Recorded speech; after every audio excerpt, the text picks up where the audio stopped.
Hello people, BD games ওয়েবসাইটের পক্ষ থেকে HTML এবং CSS ভিডিও টিউটোরিয়ালসের 19তম ভিডিওতে আপনাদের সবাই ওয়েলকাম জানাতেছি। আমি Faisal Ahmed. So last video টিউটোরিয়ালে আমরা মার্জিন, বর্ডার এবং প্যাডিং সম্পর্কে আমরা আলোচনা শেষ করেছি অলরেডি। সো আজকে আমরা কথা বলতে চাচ্ছি বেসিক্যালি এই ব্যাপারগুলো নিয়ে আপনাদের সাথে আরও আগে কথা বলা উচিত ছিল, অথবা আরও আগে এক্সপ্লেন করা দরকার ছিল ব্যাপারগুলো কি, বাট এনিওয়েজ আমি ভুলে গেছিলাম, so I am sorry. And আজকে আমি আর কথা বলতে চাচ্ছি উইডথ এবং হাইট নিয়ে। তো আপনারা খেয়াল করে থাকবেন কি, আই মিন অলরেডি খেয়াল করেছেন নিশ্চয়ই, অথবা কেউ হয়তো করেননি।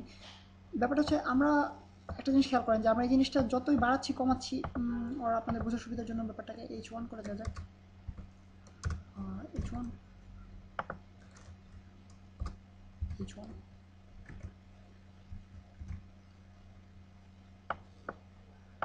অ্যান্ড সেম কাজ করতে হবে এখানে আবার।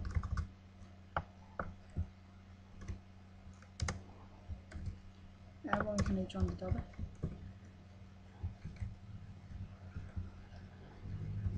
তো আপনারা নিশ্চয়ই খেয়াল করেছেন যে আমি জিনিসটাকে বাড়ালে কমালে এটার সাইজ চেঞ্জ হয়ে যায়, অর্থাৎ আপনারা খেয়াল করবেন অসাম ওয়েবসাইট, সো লেখাটা নিচে চলে যাচ্ছে অটোমেটিক্যালি। আই মিন এটা আমাদের ব্রাউজার অটোমেটিক্যালি সিলেক্ট করে দিচ্ছে, যেটা আমরা চাইতেছি না। আমরা চাইবো সবসময় যেন আমরা অর্গানাইজড ওয়েতে সব কিছু করতে পারি, আমরা নিজেদের হাতে যেন সব কন্ট্রোল থাকে। আই মিন আমি চাইবো যে এটা এইটুকু পর্যন্ত হোক, দেন পরেরটা এইটুকু পর্যন্ত হোক। সো এই জিনিসটা করার জন্য আমাদের সিএসএস একটা স্পেশাল প্রপার্টি আছে, সেটা হচ্ছে উইথ এবং হাইট। অর্থাৎ আমরা এই বক্সটা কতটুকু হবে, অরেঞ্জ বক্সটা কতটুকু সাইজের হবে, সেটা আমরা নিজে থেকে আমরা এক্সপ্লিসিটলি সিলেক্ট করে দিতে পারি ব্রাউজারের জন্য। ব্রাউজারকে অটোমেটিক্যালি সিলেক্ট করতে হবে এরকম আমরা অপশন নাও দিতে পারি। সো এটা করতে হলে আমাদেরকে যেটা করতে হবে সেটা হচ্ছে উইথ এবং হাইট, এই দুটো প্রপার্টি ইউজ করতে হবে। সো আপনাদেরকে দেখানো কীভাবে উইথ এবং হাইট ইউজ করা হয়। With 500 pixels and height 200 pixels. So এখন পেজটা রিলোড করে আপনারা দেখবেন বক্সটার সাইজ আরও অনেকখানি বেড়ে গেছে। সব আপনারা দেখতে পাচ্ছেন যে 500 পিক্সেল উইথ এবং 200 পিক্সেল হাইটের একটা বক্স আমরা পেয়ে গেছি। আই মিন আগে সেই ছোট্ট বক্সটা নেই, আপনারা দেখতে পাচ্ছেন নিচেরটা আগে সেই ছোট বক্সটা আছে, যেটা আমরা বড় ছোট করার মাধ্যমে কমাতে পারি, দেখতে পাচ্ছেন, বাট ওই বক্সটা ওইটুকুই থাকতেছে।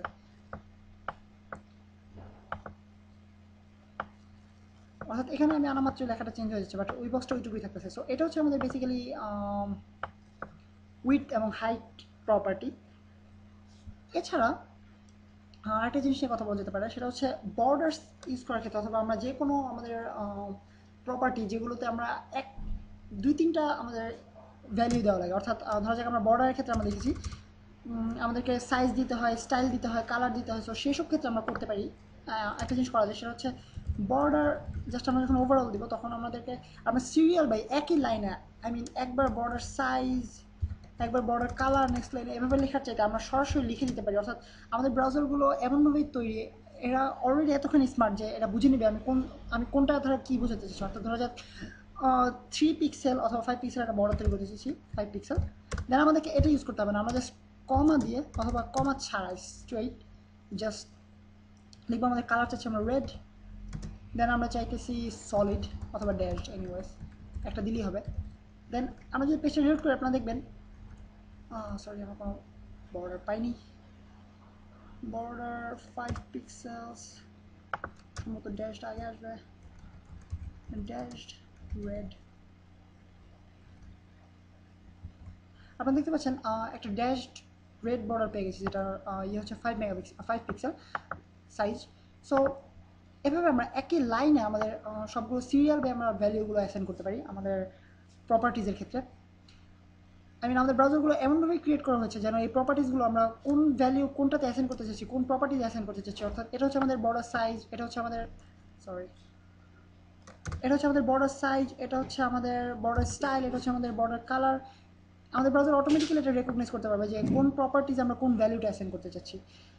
সো আজকের টিউটোরিয়াল বেসিক্যালি এই কয়েকটা অপশন নেই, বাট আই মিন বর্ডার টিউটোরিয়ালে আমার এই ব্যাপারগুলো নিয়ে আলোচনা করা উচিত ছিল, এবং উইথ এবং হাইট ব্যাপারটা সিএসএস এর শুরুতেই এক্সপ্লেন করা উচিত ছিল, বাট আমি করিনি যে কোনো কারণেই হোক। সো আজকের টিউটোরিয়াল এ পর্যন্ত, এবং নেক্সট টিউটোরিয়াল আশা করি আপনাদের সবার সাথে আবার দেখা হবে। সে পর্যন্ত আমি সাইন অফ করতেছি, ফয়সাল আহমেদ।